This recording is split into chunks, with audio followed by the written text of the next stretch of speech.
Muy buenas noches, estimados colegas de la región.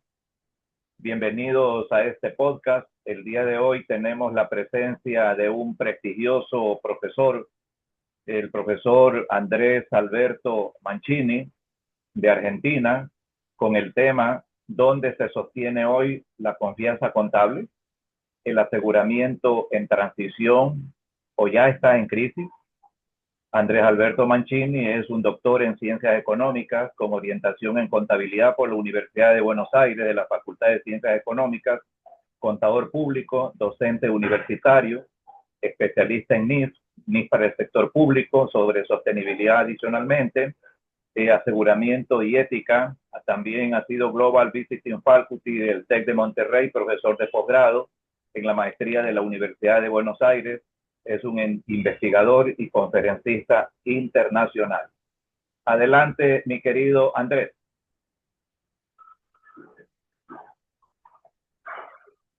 Bueno, muy bien, buenas noches. A ver si me están viendo ahí.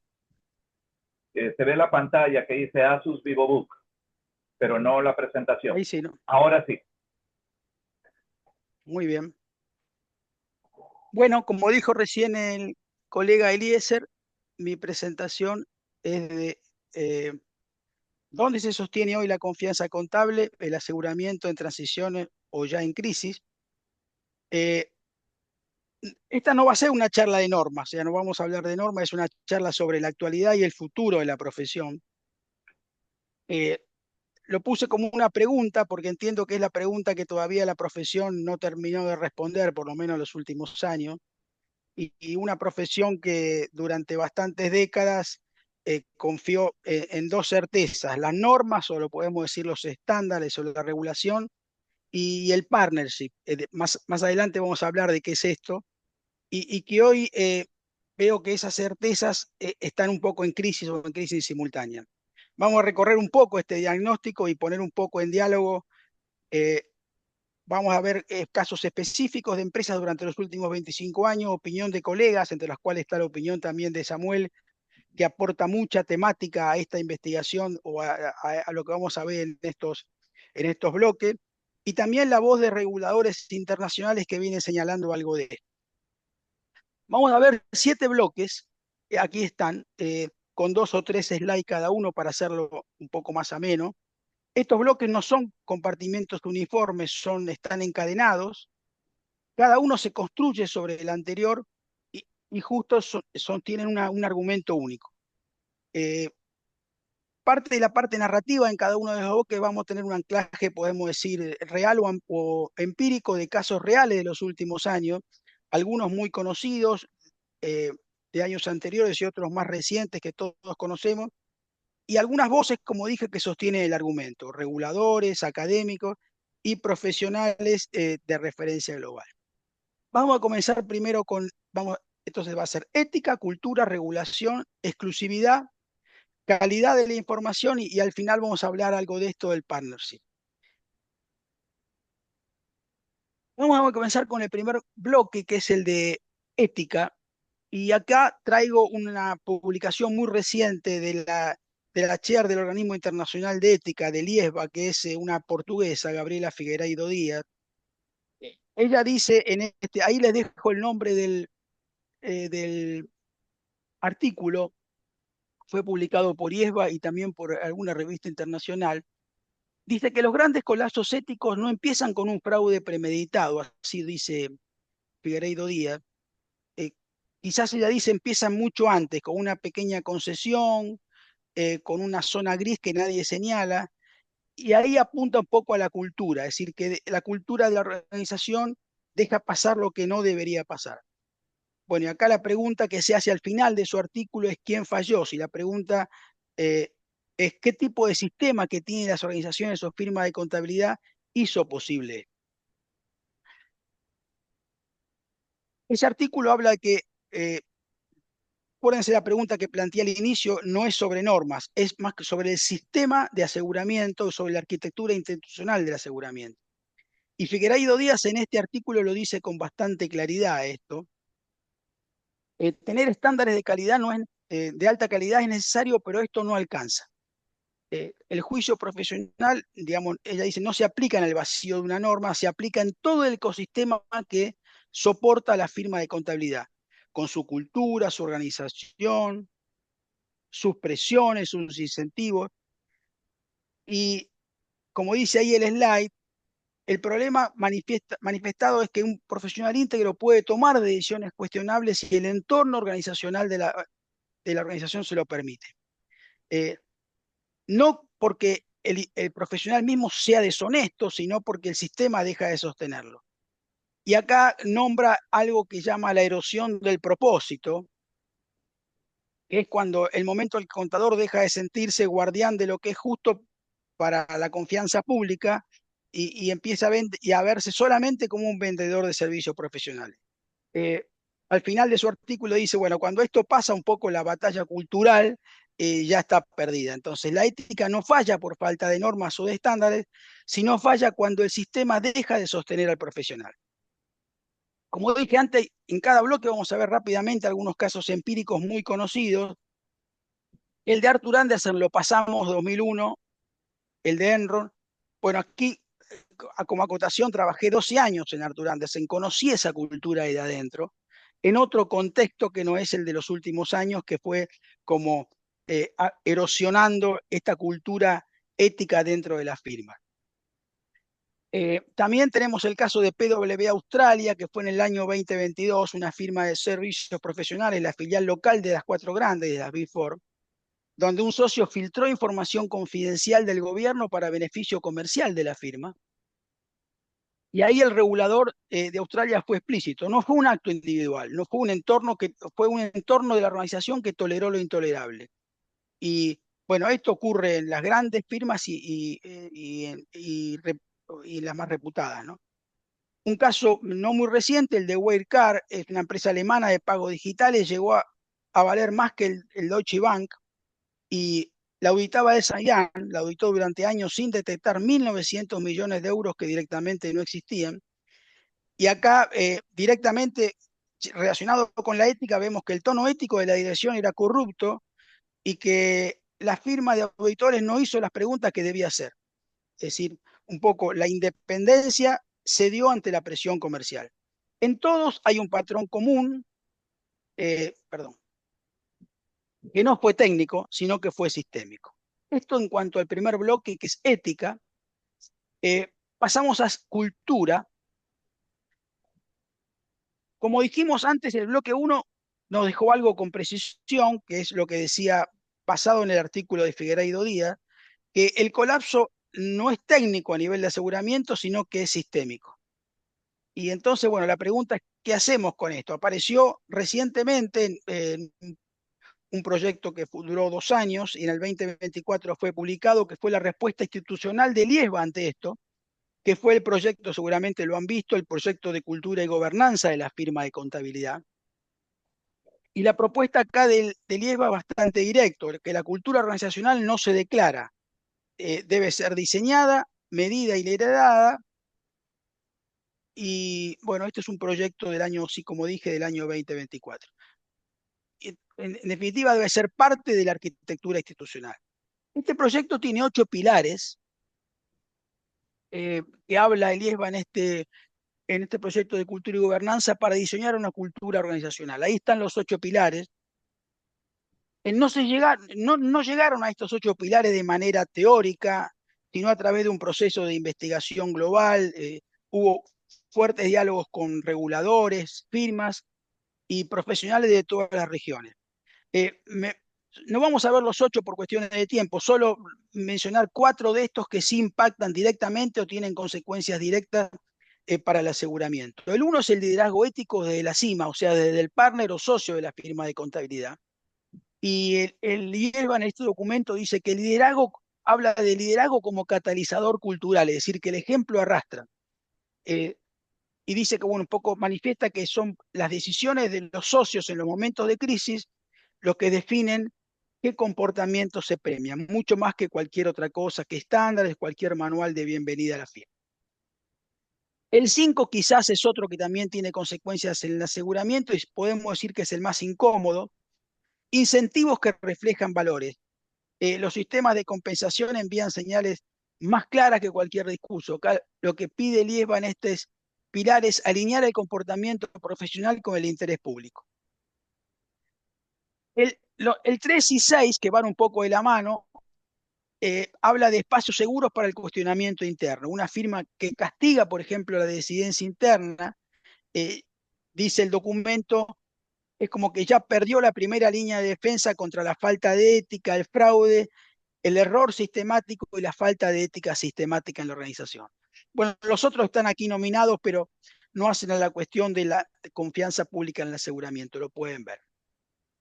Otros 3 ejemplos dentro de este bloque 2 de cultura, el de W. H. Smith del 2024. Esta es una cadena muy conocida, minorista británica con más de 170 años.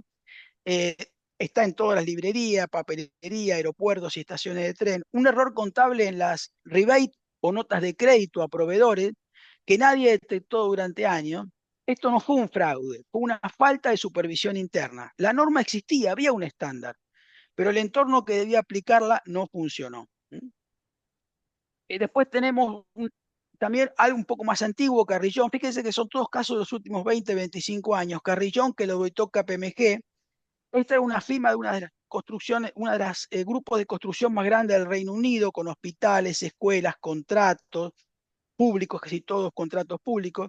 KPMG fue su auditor durante 19 años, sin detectar que auditaba deudas impagables mientras declaraba beneficios. Cuando colapsó, 43.000 empleados quedaron sin trabajo. El organismo regulador, el FRC, el organismo regulador local, aceptó las estimaciones, KPMG, bueno, cuestionó esto y KPMG directamente aceptó las estimaciones de la dirección sin cuestionarlo. Hubo una sanción récord en este caso. Y acá traigo también dentro de este bloque la voz de Paul Monter, que en este momento, ya no es más, pero en este momento era el ex contador, por eso pongo ex contador jefe de la SEC en el año 2025. Y aparece, bueno, por lo tanto, la voz de un regulador, podemos decir. Y él lo dice sin vueltas. Los auditores juniors siguen el tono de su supervisor directo, no lo del socio. Eh, y en esa declaración, ahí está el nombre un poco del artículo de Paul Monter. Dice, el estándar o la norma llega al papel, pero no llega al comportamiento de todo el staff de auditoría cuando actúan bajo presión.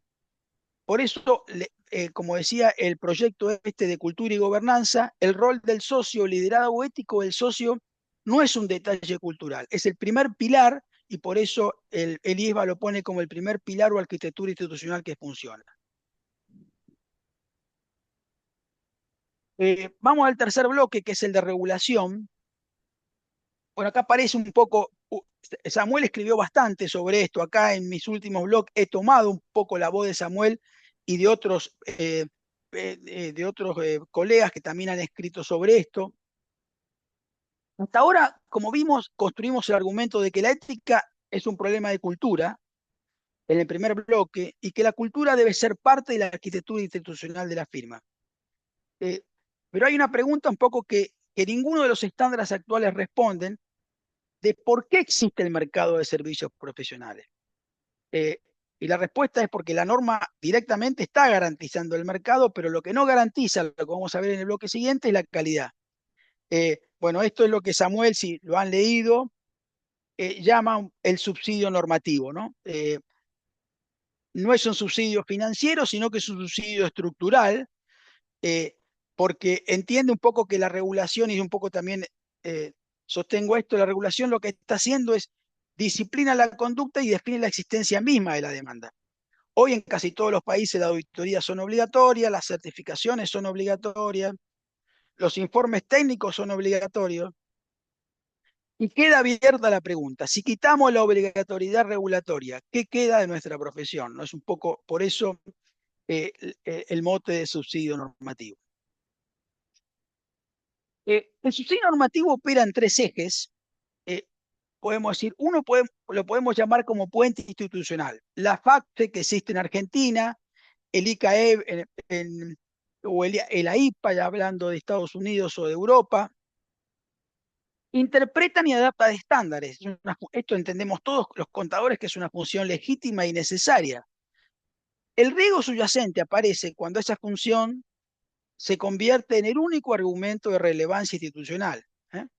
Imaginemos, en este caso, estas instituciones si dejan de capacitar, de investigar, de anticipar debates para la profesión, y solamente son relevantes porque es la única que puede homologar una norma.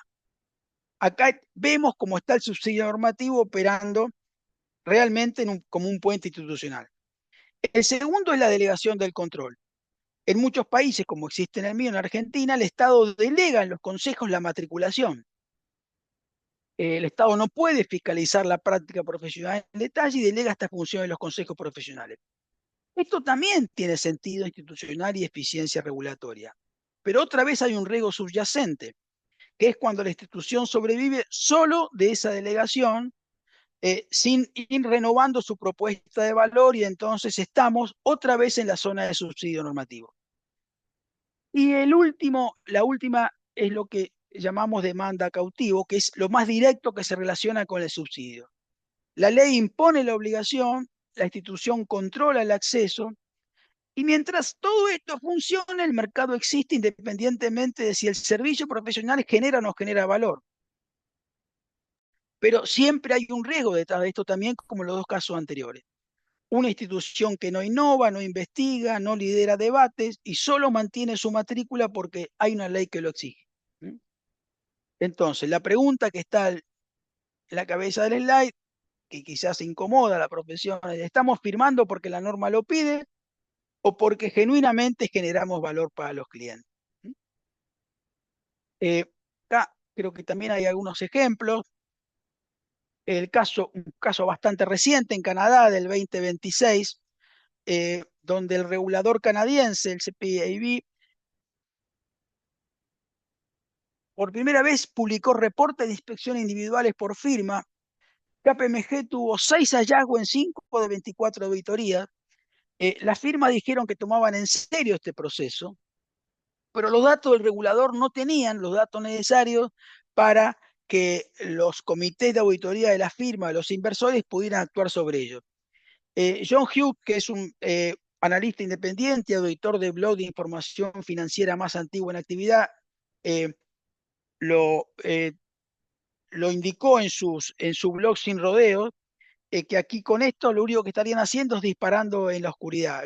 Samuel replicó también en su blog estos comentarios de John Hughes. En realidad lo que existe es cumplimiento formal, como digo ahí en el slide, sin impacto real. Y Paul Monter, después que se fue de la SEC, publicó algo junto con AIPA y CIMA en el 2025, que le agrega otra dimensión a esto, que es: las firmas tratan la independencia como un costo más del negocio. Cuando hay infracción o multa, calculan las multas, pagan y siguen operando. Por lo tanto, en este bloque, la norma garantiza el mercado, pero no garantiza la independencia real. Otra vez, cumplimiento formal sin valor genuino. El cuarto bloque es el de exclusividad. Hasta acá el argumento mostró, digamos, que la ética es un problema sistémico de la firma, que la cultura en el segundo bloque, como vimos, debe ser parte de la arquitectura institucional, y que la regulación garantiza el mercado pero no asegura la calidad. Y quizás con la aparición de la ISA 5000, si estamos en el entorno de sostenibilidad, aparece un cierto quiebre en esto porque hay un nuevo estándar. No es uno más, es el primero que rompe la exclusividad profesional desde adentro del mismo sistema que la consolidó. O sea, el organismo regulador, que fue el IASB, que durante décadas constituyó o publicó la arquitectura normativa de la auditoría, es el que ahora impulsó este estándar que abre la puerta a otros profesionales de aseguramiento.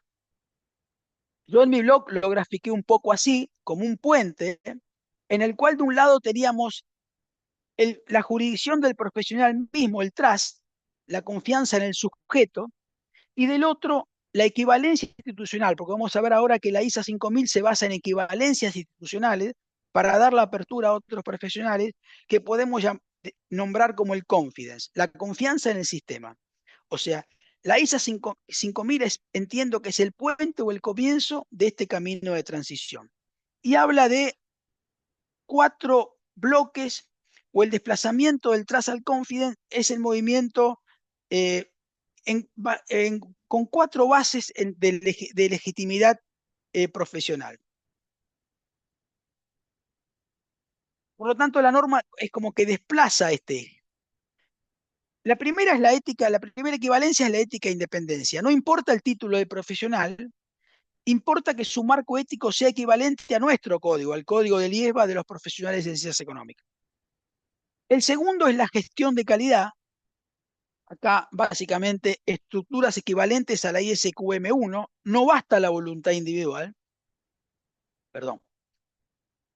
El tercero es la competencia técnica colectiva. La legitimidad ya no es individual, es del equipo de auditoría. Esto conecta con el pilar 1 del proyecto de contabilidad y gobernanza, o sea, donde el liderazgo ya no descansa de una sola persona, es colectivo. Y el cuarto es la supervisión institucional. El responsable debe estar reconocido por algún organismo habilitante. Pues acá también con otro concepto que Samuel publicó y comentó mucho en sus publicaciones y en su blog, es el concepto de profesión agnóstica. La confianza ya no depende del título, sino que depende de la arquitectura institucional. Acá vemos 2 casos donde sin arquitectura institucional el aseguramiento falla independientemente de su tipo. Si bien estos 2 casos que nombro son de auditoría financiera, no de sostenibilidad, pero el principio va a ser el mismo, o sea, sin arquitectura institucional que sostenga el escepticismo profesional y de aseguramiento falla. Y en realidad la ISA 5000 entiendo que nació precisamente para esto, para que, eh, para que esto no se repita en el aseguramiento de sostenibilidad. China Evergrande fue en el 2021, fue uno de los grupos inmobiliarios más grandes del mundo, más de 1.300 proyectos en 300 ciudades chinas, y la auditoría falló por aplicaciones de la NIF 15, la valorización de ingresos. Había una fuerte presión por mostrar resultados que distorsionó la aplicación de esta norma. Esto no fue un error técnico puntual, un entorno de reporte que operaba sin arquitectura institucional, capaz de resistir esa presión. Bueno, después la deuda acumulada superaba ampliamente los 300.000 millones de dólares. La Ontario Security Commission en Canadá, bueno, acá nombro esta firma, es bastante reciente esto, 2026, la Bridging Finance, es una firma canadiense de préstamos privados de alto riesgo que otorgaba créditos a prestatarios que no calificaban para financiamiento bancario. Y bueno, alegó que KPMG no hizo las preguntas fundamentales, el organismo de controlador, sobre la evaluación de los préstamos de cartera. O sea, no fue incompetencia individual, fue un equipo que no ejerció ese escepticismo profesional sistémico. Bueno, si bien esto eran, como digo, auditorías financieras, pero eh, remarco esto porque creo que la ISA 5000 nació precisamente para que esto no se repita en el aseguramiento de sostenibilidad. Vamos al anteúltimo bloque, que es el de calidad. Recién en el bloque 4 vimos que sin arquitectura institucional el título solo no alcanza, porque aparece el tema de equivalencias institucionales. Los organismos dan una respuesta técnica a este problema que existe, y es la articulación. Hubo también una publicación de un proyecto que tardó 3 años, ahí lo ven abajo en amarillo, que se publicó en el 2025, es la articulación entre la ISQM1 como estructura técnica de calidad que todos conocemos y trabajamos con ella, y el proyecto de gobernanza que comenté antes, como una dimensión institucional que sostiene a esto. Lo que permite esta articulación es desplazar el eje de la responsabilidad. O sea, la imagen un poco ahí, en la gráfica lo muestra, de personas sueltas en círculo, un poco sin ninguna jerarquía, hacia una arquitectura organizada con liderazgo. La firma deja de ser una suma de individuos, como dice ahí, y se convierte en una unidad institucional un poco responsable de esta confianza pública. Como vemos otra vez acá, el desplazamiento no es técnico, sino que es más institucional. Entonces tenemos estos 2 marcos que necesitan trabajar en forma mutua. Quizás esto puede ser la respuesta más integrada que el sistema internacional ha producido hasta el momento. Pero es importante entender qué hace cada uno. Bueno, todos conocemos la ISKM1, está vigente de diciembre del 2022, que marcó un cambio real en la gestión de calidad. Si trabajaron con la anterior y con la nueva, acuérdense que dejó atrás el modelo reactivo de revisar papeles de trabajo, después de hecho trabajo, después del encargo de auditoría, y adoptó quizás un informe más proactivo basado en la gestión de riesgo. O sea, con ese enfoque del 2022, la calidad dejó de ser un control tardío y pasó a integrarse más en el diseño de la firma. Pero la norma esta solamente tiene un límite, así lo entendieron los reguladores, eh, y los controles más sofisticados de control de calidad pueden perder fuerza si la cultura de la firma y la ética de la firma no los respalda. Y ahí entra el FSG, que es el proyecto de cultura y gobernanza. Introduce lo que ninguna otra norma pudo decretar antes en cuanto habla de esos ocho pilares, que eran incentivos alineados con el interés público, espacios seguros para el cuestionamiento, el liderazgo del partner. Bueno, y esto es un poco que la arquitectura de la ISK1 más el proyecto de cultura y gobernanza responde a ese riesgo. O sea que si la cultura no sostiene la supervisión, ambos marcos deben actuar en forma conjunta.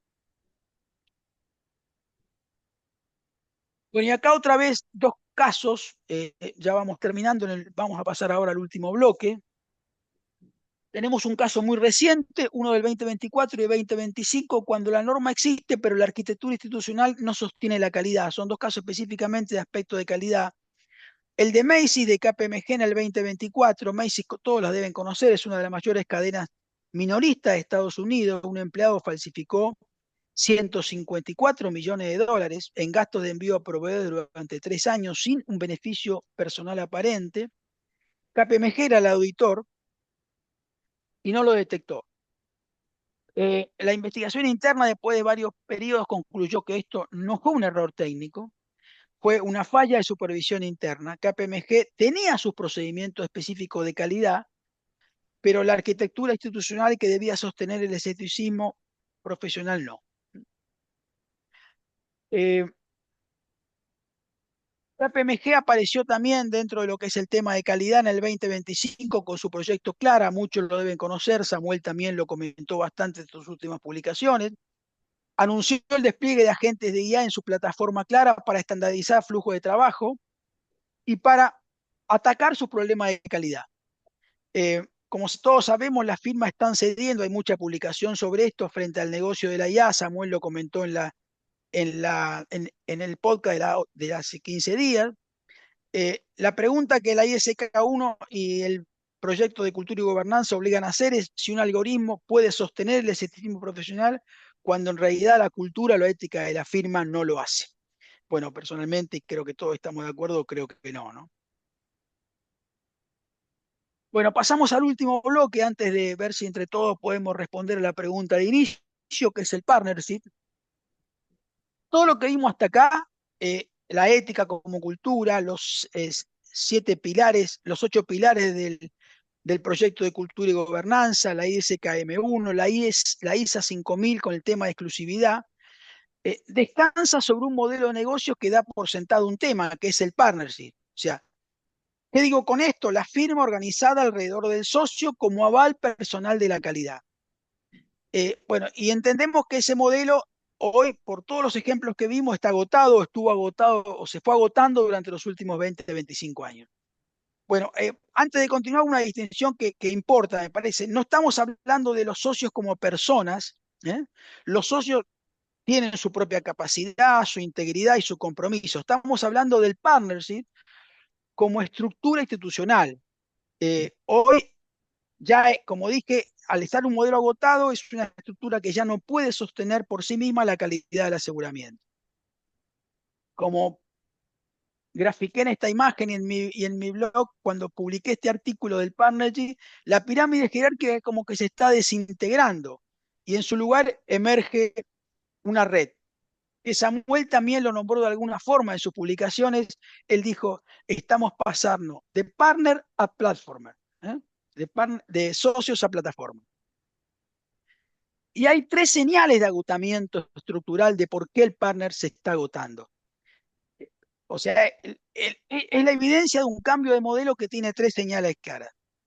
La primera es del pipeline se seca, o sea, el ascenso a socios se va secando. Esto apareció en el Financial Times, lo documentó muy bien el Financial Times. El camino hacia la condición del socio se volvió largo, costoso, incierto, dice la publicación. La base junior o de los ingresantes o de los semi-juniors se va reduciendo.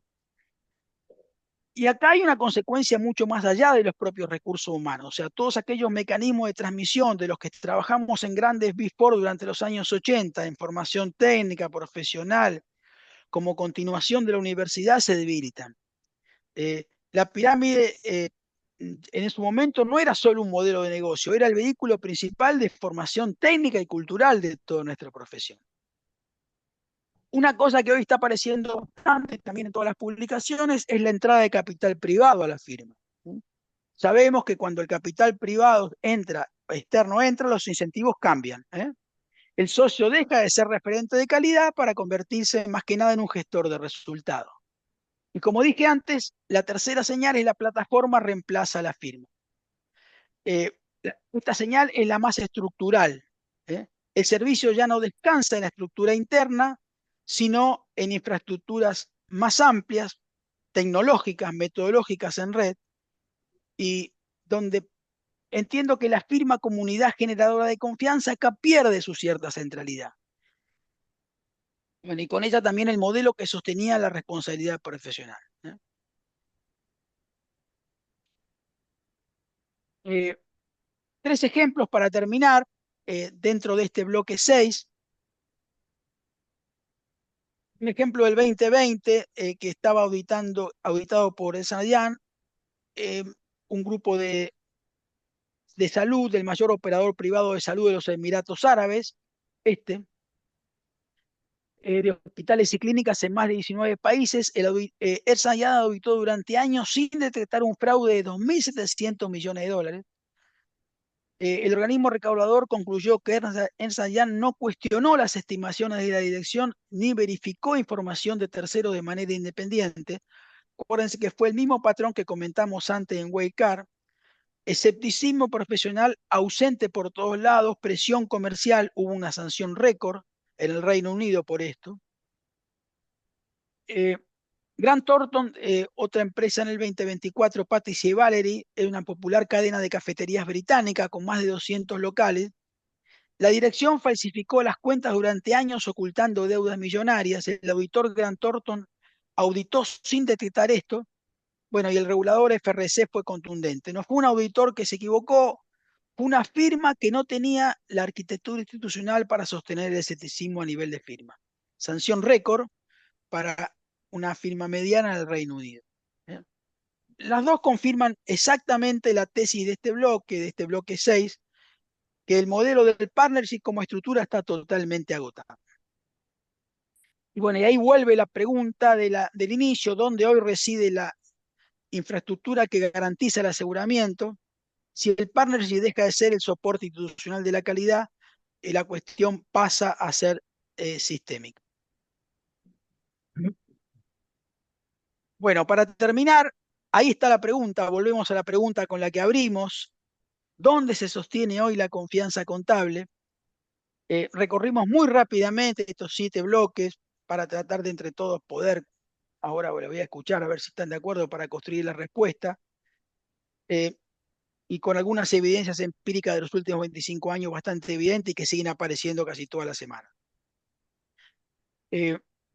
Por lo que vimos, veo que la confianza contable no reside en la norma, la regulación garantiza mercado, pero no garantiza calidad.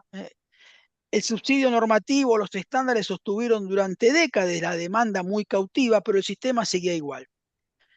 Tampoco el partnership sostiene la confianza contable, por lo que vimos, el modelo vimos que está agotado por esos 3 causas o consecuencias más importantes. Donde antes el socio garantizaba con su puro nombre hoy y con su reputación, hoy la norma apenas lo cubre. Y el tercero, yo entiendo que acá quizás lo más cercano a una respuesta, no sé si es la más certera, pero lo que está sosteniendo la confianza contable es una buena arquitectura institucional, en sistemas diseñados, medidos y liderados. La ISQM1, el proyecto de cultura y gobernanza, la ISA 5000, aportan una respuesta integrada a esto, ¿no? Donde el sistema internacional puede llegar a generar algo que dé vuelta a esta cuestión. Vimos 6 bloques, 25 años de evidencia, y en todo este recorrido vimos que hubo 4 cosas que nunca cambiaron. La cultura, vimos la ética, vimos el juicio, el escepticismo profesional, que siempre fueron atributos individuales. Pero solo vimos que en esos ejemplos solo escalaban cuando el sistema los sostenía. Bueno, y para terminar, entiendo que al final de cada auditoría alguien firma el dictamen. No hay una máquina, no es el algoritmo, siempre hay una persona. Y siempre la confianza pública descansa ahí, en el juicio de una persona, en su ética, en su cultura cuando nadie está mirando, en su disposición a ejercer, como agregué en el aire, el escepticismo profesional cuando hay presión para no hacer. Y bueno, estas normas que comenté, estas últimas apariciones desde la profesión, deben funcionar y existir para sostener a esa persona, no para reemplazarla, ¿no? Mi lectura es que la transición ya ocurrió y que parte de la profesión todavía no lo sabe. Quizás la ISA 5000 rompió la exclusividad un poco de adentro del sistema. Argentina también, bueno, en mi blog también hablo de todo esto, pero aplicable a un enfoque argentino, que también estamos en una suerte de transición adoptando la ISA 5000. Si esto es transición o crisis, depende de lo que hagamos, ¿no? Con esto a partir de ahora. Eh, Como profesional desde la academia, creo que la academia tiene cosas importantes que decir, pero mi impresión es que la transición ya comenzó. Poco la verdadera discusión acá es si seremos capaces de comprender que todas estas implicancias eh, se vuelvan más riesgosas todavía antes de que los mecanismos que sostuvieron la confianza terminen de mostrar sus límites, ¿no? Pero ya creo que esta transición hacia la crisis ya ha comenzado, ¿no? Bueno, esto era todo, es un resumen bastante rápido. Eh, Cada uno de estos bloques responde a un artículo de mi blog que lo pueden leer, que están bastante detallados, son extensos, son artículos de 3000 palabras, que acá está muy, muy resumido, y también aporto otro artículo de Argentina donde cada uno de estos bloques lo abro de la visión de nuestro país, pero bueno, no lo traje aquí porque estamos en un ámbito más internacional, ¿no?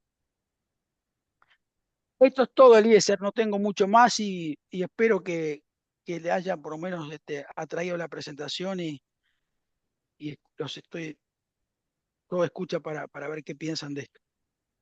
Magnífico, mi querido Andrés, muchísimas gracias por esta contribución muy importante a la profesión contable en nuestra región. Tenemos material bastante para poder conversar en este podcast, así es que vamos a iniciar este diálogo. El profesor Samuel Mantilla nos ha traído, dice, como alrededor de 150 preguntas alrededor del tema. Yo solamente tengo una que me he venido planteando desde hace algún tiempo, precisamente en aras de conseguir esa independencia y alejarnos un poquito de ese mercantilismo que tú mencionas. Yo no sé hasta qué punto el regulador, siendo este el que controla, el que verifica el cumplimiento de las auditorías, más que nada aquí en el Ecuador, estoy hablando en el Ecuador precisamente, y yo no sé si en algunos países se podría adoptar para poder frenar este tema del mercantilismo, de que el regulador sea quien contrate al auditor para que haga pues la auditoría, y con eso creería yo de que se podría preservar esa independencia. Esa pregunta la dejo ahí planteada. No sé, al calor de la conversación, el profesor Samuel, si nos podría ilustrar en esto. Te felicito, Andrés, por esta explicación tan detallada de este tema tan importante para nuestra profesión. Adelante, mi querido profesor Samuel. Es todo suyo. Gracias, gracias, Eliezer. Muy interesante el resumen de Andrés. Hay muchas cosas para analizar porque este es un tema extremadamente complicado, mm, en el que uno puede mirar si la profesión avanza o no avanza.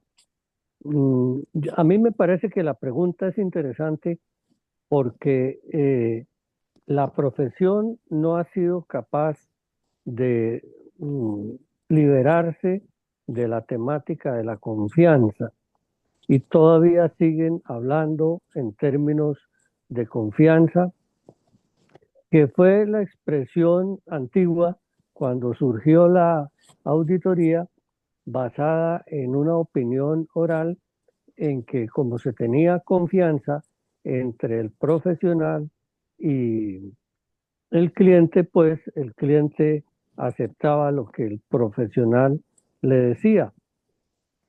En ese contexto se incluyó la expresión según mi leal saber y entender. Y eso fue en términos de confianza. Es, fue reemplazado por el interés público. La profesión no ha sido capaz de explicar la temática del interés público. IFAC no ha sido capaz de explicarlo en términos de que convenzan y sean aplicables lo que yo llamo un ancla y que Andrés explicó es el tema comercial al que está atado la profesión. Y ese interés público ha sido reemplazado por el tema del aseguramiento, que el aseguramiento se da en términos de independencia entre el auditor como empresa y el cliente como empresa, ya no tanto solo en términos de las personas individuales del auditor persona natural frente al gerente de la empresa, sino de la firma de auditoría como firma de auditoría frente a la entidad. Esto en entidades pequeñas es fácil de explicar y de entender, pero cuando entramos a mirar las empresas muy grandes a nivel mundial, eso ya es supremamente difícil y entonces es lo que aparece el tema del aseguramiento en un contexto de plataformas empresariales y plataformas profesionales, impactado no tanto por el tema de regulación o de normas, sino por el tema de la tecnología que se está utilizando, ¿sí? Cuando uno deja que la tecnología sea autónoma, ¿cómo puedo yo responder por lo que hace la tecnología? Y entonces, si esto se sigue entendiendo solo en términos de responsabilidades de las personas individuales, pues todo ese conjunto mata la persona natural, la acaba. Por eso hay que seguir insistiendo en el aseguramiento en contextos de plataformas empresariales, plataformas profesionales, donde quien conduce y dirige estas cosas es la tecnología. Pero me parece que la invitación que ha hecho Andrés a leer el conjunto de artículos que él ha publicado es lo más interesante porque él en detalle explica muy bien estas cosas. Gracias Andrés, gracias Eliezer. Muy bien, mi querido profesor Samuel, muchísimas gracias por sus comentarios. No sé si Adrián quisieras hacer algún comentario al respecto, por favor, adelante. Gracias, Eliezer, y muy bueno el tema y cómo lo abordaste, Andrés.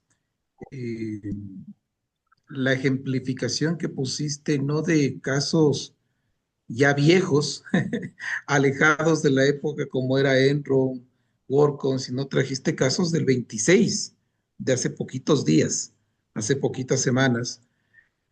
Nos alertan en el sentido de que la reputación y confianza en los auditores sigue siendo cada vez más fuerte. Eh, y ahí también tenemos que observar que tenemos menos talentos ingresando a las firmas auditoras. Y la calidad de esos talentos que van a dar fe pública a futuro es de mayor cuestionamiento. Sin querer alejarme del tema, los jóvenes profesionales buscan en el menor tiempo posible ascender, romper una carrera de años que se hacían las firmas auditoras, porque lo que se buscaba en esos años de carrera era ver un tema de fidelidad, obviamente, a la firma, a la profesión, a la normativa, entre comillas, garantizando la confianza en el profesional, ¿sí? Y eso, dadas las circunstancias actuales, se ha roto. Pero no olvidemos también que la auditoría es un negocio, somos empresarios. Lo digo porque soy auditor. Y no somos una entidad sin fines de lucro, pues, de hermanitas de la caridad. Entonces estamos hablando de que, a ver, un auditor da fe pública, pero es empresario también, es obvio. Eh, y puede romper algunos esquemas de confianza por lograr una mayor rentabilidad o seducirse a un tema de corrupción, es cierto. Entonces, eh, creo que ahí se acomoda muy bien la adecuada aceptación que tú la traías en tu presentación y que también la tomabas como referencia de Samuel, que lo que está haciendo la norma es garantizar el negocio y no la confianza. Y recordemos que anteriormente sí había traslado de socios de la firma A, Big Four, a la firma B, Big Four. Ahora lo que se garantiza es de que no te vayas a la competencia, te mantenemos con un fee para que te mantengas dentro de la, entre comillas, fidelidad de la firma. Eh, no se traslada el conocimiento ni los clientes, por tanto. ¿Es atentatorio o no? Es un tema bastante interesante a discutirlo. Yo en mis anotaciones acá de tu charla, decías también el respecto al tema de control dentro de las firmas, la carrera dentro de las firmas. ¿Se ha cortado o se ha alejado? Yo hace pocos días estaba en Guatemala, cenábamos con un socio de Price, un socio de Deloitte. Me decía, en la TAN, la socia de Deloitte, tenemos 800 socios. Y le preguntaba, ¿y son muchos o son pocos? Me dice, ¿sabes que somos muchos? ¿Y por qué? Porque ya llegamos al tope y estamos teniendo saltos. Ya no tenemos el número de gerentes adecuado atrás o el número de seniors adecuado atrás, pero tenemos abundantes asistentes o juniors de poca temporalidad, que no van a llegar ni siquiera a seniors, no van a llegar siquiera a gerentes. Entonces los socios comenzamos a envejecernos arriba y no tenemos ese recambio. Y volvemos a una explicación más o menos como sucede con los seguros sociales de nuestros países. Hay muchos socios de arriba que hay que sostenerlos, pero los clientes, con el tema de inteligencia artificial, con el tema de que la plataforma manda o el profesional manda, nos vemos abocados a que de pronto las firmas auditoras se ven seducidas a romper esquemas de negocio, de confianza, de ética, y aceptar trabajos que no deberíamos aceptar siendo auditores, consultorías, manejo de nóminas confidenciales, temas de sostenibilidad, etcétera, etcétera. Muy buen traído tema, Andrés, te felicito y creo que se abren algunas otras aristas a seguirlas discutiendo. Muchas gracias. Gracias. Muchísimas gracias, Gracias. mi querido Adrián, por tus valiosos comentarios. Martita, si usted quisiera hacer algún comentario, por favor, adelante. Gracias, muchas gracias. Pues primero felicitar a Andrés porque fue un tema muy bien escogido, de absoluta actualidad, que nos toca, yo diría que el corazón y también el bolsillo de nuestra profesión, ¿sí? Trajo, como ya lo decía Adrián, pues ejemplo muy reciente, no el famoso pues de 2001 y todo esto, pues que era bastante antiguo. No, eso está ocurriendo hoy, al lado nuestro. Y es un tema de que se vive en el día a día, pues lo vivo con mi firma, es una firma pequeña de tutores y consultores, pero uno ve cómo hay una pelea por tarifas de honorarios, ¿no? Y entonces uno se pregunta, bueno, pero literalmente, ¿cómo hacen para sostener esos honorarios? Cuando uno se da cuenta que perdió un negocio y dice, pues, ¿y con quién lo perdí? No, con fulanito. Y claro, unos honorarios pues que no tienen ni pies ni cabeza, que no le dan a uno las cuentas, dice uno, pero ¿qué salarios pagan o qué? Y entra uno de pronto a hacer un poquito de, como dice el Chavo del Ocho, sin querer queriendo, le llega una información de pronto auditores que están en nuestra firma y que han estado en otras firmas o los que están aquí se van para otra, en fin. Y resulta que es que no hacen, no cumplen con sus funciones a cabalidad. Entonces, los clientes le dicen a uno, no, es que esta firma que tenemos ahora, uno manda los impuestos para, en el caso de revisoría fiscal que existe en Colombia, uno manda los impuestos para firma y a los 3 minutos ya están firmados.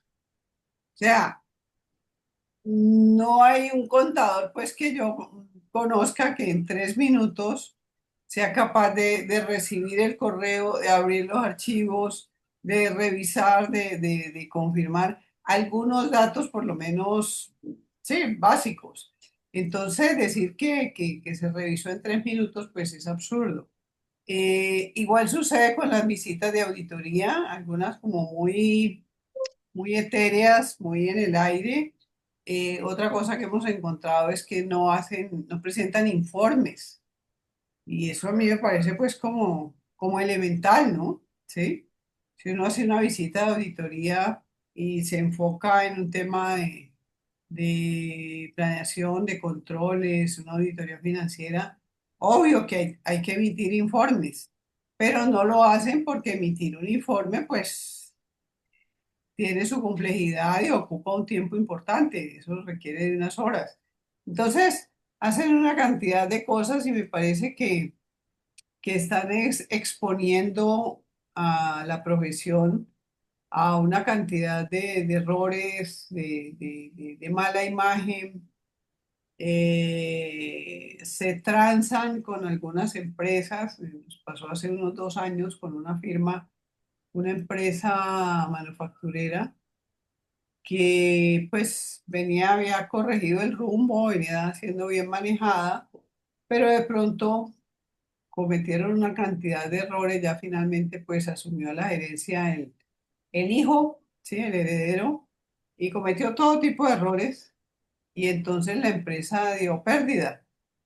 Entonces, ante esa situación que sacudió tanto a la sociedad, buscaron un gerente externo, ¿sí? Para que los ayudara y lo primero que hizo el gerente fue invitar a la firma de revisoría fiscal. Entonces estuvimos allá y el señor muy tranquilamente nos dijo que necesitaba que le colaboráramos. Claro que sí, cuéntenos cómo le podemos colaborar. No, lo que pasa es que la empresa este año dio pérdida, pero necesitamos que mostrar un estado financiero dando utilidad. Entonces, yo recuerdo que la pregunta mía fue hasta muy elemental, ¿no? Le dije, no, pero, ya, ¿cómo vamos a hacer eso? Y se lo dije en el sentido de la imposibilidad ética, ¿sí? Y el señor me da una respuesta de kinder, me dice, no, no, si eso es muy sencillo, ¿sí? No es sino quitar costo de ventas en el PIG y llevarlo como inventario. Le dije, no, no, tranquilo, que eso lo aprendimos en primer semestre, ¿sí? En primer semestre de carrera, pero es que es lo que usted me está pidiendo no tiene ética, o sea, presente, hemos estado, fue un año difícil para el sector y todo esto, sus bancos le van a entender. Entonces, obviamente ya se imaginarán qué pasó con ese contrato, ¿no? ¿Sí? Lo perdimos pues porque no quisimos colaborar, ¿sí? Entonces, bueno, pasa de todo, no quiero extenderme porque sé que ya a este momento ya estamos sobre el tiempo. Pero muchas gracias, Andrés, muy Gracias, Marta. interesante tu Gracias, exposición. Martita. Gracias, Martita. Muchas gracias, Martita, por su comentario. Muy bien. Queremos agradecer mucho a Andrés por esta contribución importante. Estaremos compartiendo el video, así como también el enlace para el blog de Andrés para que revisen el material que él ha publicado, que es extenso, ¿no? Así es que agradecemos a todos, tengan muy buenas noches y nos vemos después de 2 semanas. Un abrazo, que les vaya muy bien. Gracias, que estén bien. Buen descanso. Gracias, Gracias. buenas Buena noches. semana, un buen descanso. Que están conectados. Un abrazo, hasta pronto.